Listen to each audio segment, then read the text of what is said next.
అందరికీ నమస్కారం అండి.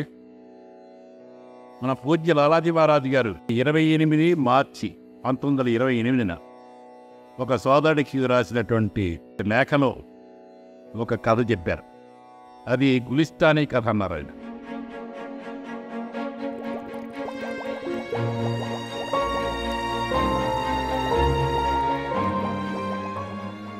ఒక మహారాజు గారు తన మంత్రి పరివారం సేవకులతోటి కలిసి విలాసయాత్రకని ఓడలో బయలుదేరుతాడు. ఆ సేవకుల్లో అంతకుముందు ఎన్నడూ ఈ సముద్ర ప్రయాణం, ఈ ఓడలో ప్రయాణం అంటే తెలియనటువంటి ఒక కొత్త సేవకుడు కూడా ఉన్నాడు. సముద్రయానం కొత్త కనుక ఆ ఓడ కొంత దూరం వెళ్ళేటప్పటికీ ఎటు చూసినా సముద్రం నీరు, దరిదాపుల్లో ఎక్కడా భూమి కనిపెట్టకపోవడం, దానితో ఆందోళన చెంది ఒకవేళ తాను ఓడలో పడిపోతే ఏం ప్రమాదం జరుగుతుందో, ప్రాణం పోతుందేమో అనేటువంటి ఊహతోటి పైకంపితుడై అరవడం, కేకలేయడం ప్రారంభించాడు. ఈ తెలుసుకున్నటువంటి మంత్రి గారు ఆ సేవకుడిని పిలిపించి, నీకేమీ భయం లేదు, మనం సర్వశక్తిమంతుడైన మహారాజు గారి సంరక్షణలో ఉన్నాం, మనకేదైనా జరిగితే ఆయన తప్పక రక్షిస్తారు, ఆయన దగ్గర రక్షించే ఏర్పాటు ఉంది, మనకేం అవ్వదు, అందుచేత ఆయనపై విశ్వాసం ఉంచి నిశ్చింతగా ఉండు, మిగిలిన వాళ్ళంతా ఎలా నిశ్చింతగా ఉన్నారు చూడు, అలాగే ఉండు అని చెప్పాడు. కానీ ఆ మాటల వల్ల ప్రయోజనం లేకపోయింది. ఎందుకంటే అతను భయభ్రాంతులకు తీవ్రంగా లోనే ఉండడం వల్ల అతని మీద ఆ మాటల ప్రభావం ఏమీ లేక చివరికి అలా కంటిన్యూ చేస్తూ ఉన్నాడు, అరవడం, కేకలేయడం. అప్పుడు ఆ మంత్రి కొంతమంది సేవకులు పిలిచి రహస్యంగా ఒక ఆజ్ఞ జారీ చేశాడు.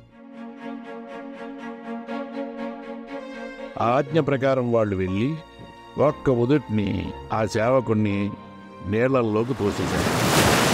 అలా సముద్ర నీళ్లలో ప్రాణరక్షణ కోసం తీవ్రంగా కొట్టుమెట్టాడిన తర్వాత అతనికి ప్రాణం పోకుండా మళ్ళీ అతన్ని ఓడపైకి లాగి రక్షించారు.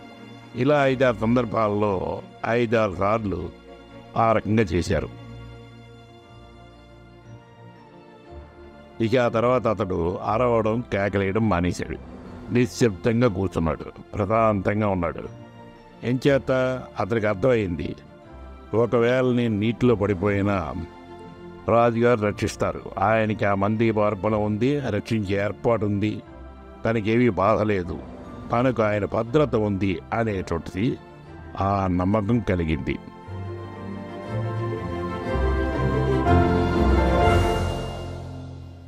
ఈ రకంగా ఆ శక్తి సామర్థ్యాల మీద అతనికి నమ్మకం వల్ల అతనికి ఆ రకమైన ప్రశాంతత లభించింది.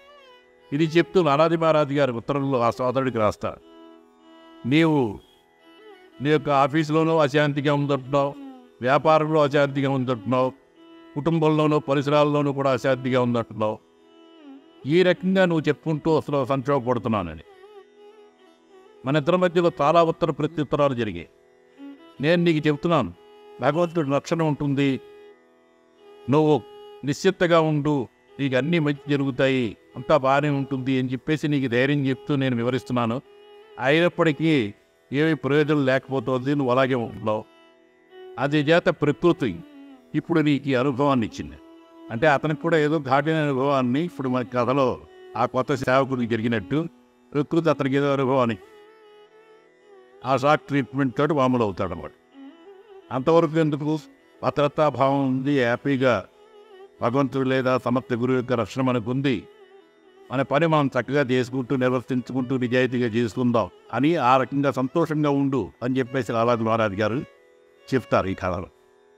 అలాగే భగవంతుడు లేదా సమర్థ గురువు శక్తి సామర్థ్యాలను శంకించి ఆయన మనకి ఆయన యొక్క దివ్యకార్యాల్లో పాల్పంచుకోవడానికి ఇచ్చిన అవకాశం కానీ వాటిల్ని మనం తప్పుగా అనుకుని మనమేదో సహాయం చేయకపోతే దివ్యకార్యం ఆగిపోతున్నాయి, మనం లేకపోతే ఆయన ఏమి చేయలేరు అనేటువంటి విధంగా వారి శక్తి సామర్థ్యాలని మనం కనుక తక్కువగా అంచనా వేస్తే మేధా సంబంధమైనటువంటి అనాలిసిస్ తోటి అది దురహంకారం అని చెప్పేసి లాలాజీ మహారాజ్ గారు చెప్తూ గరుత్మంతుడు స్టోరీ చెప్తారు.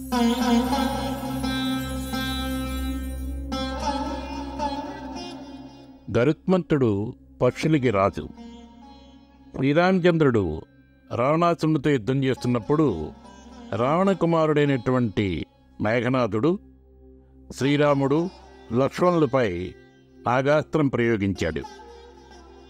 ఆ నాగపాశంలో చిక్కుకున్నటువంటి రామలక్ష్మణుల్ని రక్షించడం కోసం గరుత్మంతుని రప్పించారు.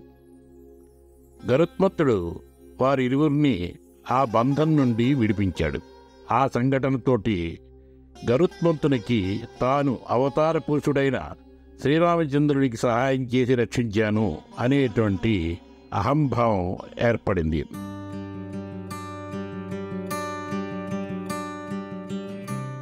తర్వాతి కాలంలో ఆ అహంతోనే గరుత్మంతుడు దేవఋషి నారదునితోటి ఇలా అన్నాడు, శ్రీరాముడు అవతారం ఎత్తి భూమిపైకి వచ్చాడంటారు కదా, కానీ ఆయన అట్టి గొప్ప పనులేవి చేయగా నేను చూడలేదు. పైగా ఆయన యుద్ధ భూమిలో ఉన్నటువంటి వైనం ఆలోచించి చూస్తే నేను సిగ్గుపడతాను. విష్ణు అవతారం అని చెప్పబడేటువంటి రాముడు మేఘనాథుడు ఉచ్చులో ఎలా చిక్కుకున్నాడు? అది పూర్తిగా నన్ను నిరాశపరిచింది.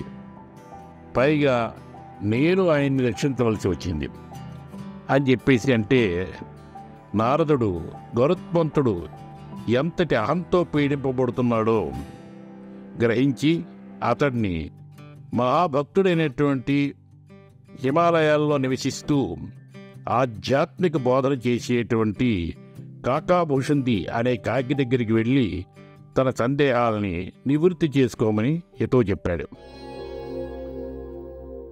హిమాలయాల్లో ఉన్నటువంటి ఈ కాకాభూషంది ఆశ్రమం వాతావరణం గురించి, ఆ డివైన్ ఛార్జ్ అట్మాస్ఫియర్ గురించి లాలాజీ మహారాజ్ గారు తన రచనలలో చాలా గొప్పగా ప్రశంసించారు.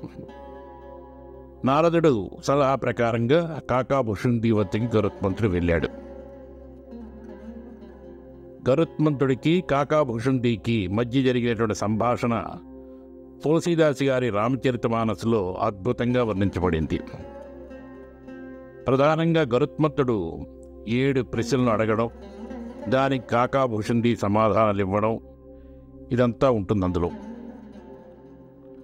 కాకాభూషందిని ఆశ్రయించడంతో గరుత్మంతుడికి భ్రాంతులు, కోరికలు, అహంభావం అన్నీ మాయమయ్యాయి. మహాభక్తుడైనటువంటి కాకాభూషంది ఆ సమక్షంలో గరుత్మంతుడు శుద్ధీకరింపబడ్డాడు.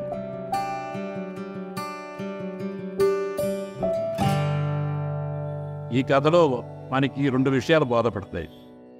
ఒకటి ఏంటంటే సమర్థ గురువుగా శక్తి సామర్థ్యాలని మనం ఈ మేధా సంబంధమైనటువంటి ఈ విశ్లేషణతో మనం అంచనా వేయకూడదు. ఆయన అనేక సందర్భాల్లో మన్ని పైకి తీసుకురావడానికి, మన్ని ఒక్కొక్క మెట్టు పైకి తీసుకురావడానికి ఆయన యొక్క దివ్య కార్యాలలో ఆయన సహాయం చేస్తూ మనకి పాలు పంచుకునేటువంటి అవకాశాన్ని ఇస్తూ ఉంటారు. వాటిని తప్పుగా అంచనా వేసి మాస్టర్ యొక్క శక్తి సామర్థ్యాలనే మనం కనుక శంకించినట్లయితే అది దురహంకారానికి పరాకాష్ఠం, మనకు ప్రగతికి పూర్తిగా అట్టుపడిపో. రెండో విషయం ఏంటంటే ఒకవేళ అటువంటి దురహంకారానికి కనుక గురైతే వెంటనే దాని నుంచి మనం విముక్తి పొందలేం. చాలా కాలం పాటు మనం వేచి ఉండవలసి వస్తుంది. అప్పుడు కూడా మనకి అదృష్టం కలగాలి. లేక గరుత్మంతుడికి నారదుడి సలహా ఇచ్చి కాకాభూషణుడికి, మహాభక్తుడైన కాకాభూషణుడి దగ్గర పంపించి ఆయన్ని దాని నుంచి బయటపడేలా చేస్తాం.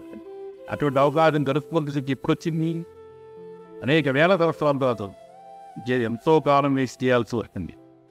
అంచేత ఇప్పుడు కూడా మనం అహం ప్రజ్వరిల్లకుండా అప్రమత్తమై ఉండాలి. ఎల్లవేళలా కూడా మాస్టర్ పట్ల ఏ రకమైనటువంటి విశ్లేషణ చేయకుండా మనం శరణాగతులు అవ్వాలి. ఈ సూక్ష్మమైనటువంటి విషయాలని మనకి బోధిస్తూ లాలాజీ మహారాజ్ గారు ఈ కథలను చెప్తున్నారు. అందరికీ ధన్యవాదాలు.